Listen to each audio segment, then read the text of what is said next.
Well, the 5 biggest misconceptions of downsizing. The first one is going to be storage space. As you downsize, especially if you're moving into a townhome or a condo type setting, that you're not going to have the closet space that you had before. You very well may not have exterior storage space.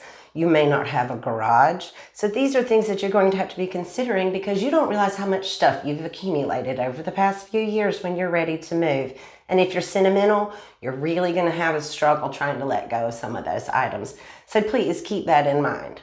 Next is going to be that open floor plan everybody loves until they realize that their big giant furniture doesn't really fit anymore.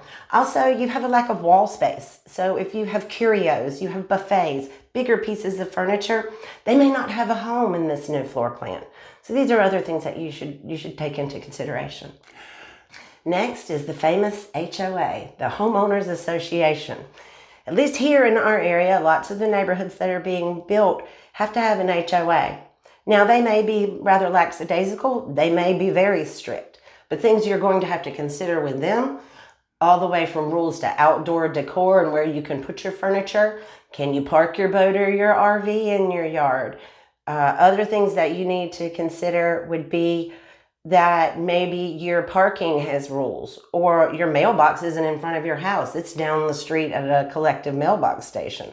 So these are some other things you need to think about with those HOAs and the fees. Next is going to be kind of goes along hand in hand with the HOA. You're going to have more noise and less privacy. When you move into these smaller neighborhoods with these smaller homes, they are closer together. When they are closer together, you may hear your neighbor cutting his grass at 8 o'clock in the morning buzz by your bedroom. You're going to have school buses and garbage trucks and things of that sort that you're going to have to contend with. And depends on what type of fencing is allowed as well, you may not be as private as you'd hope to be.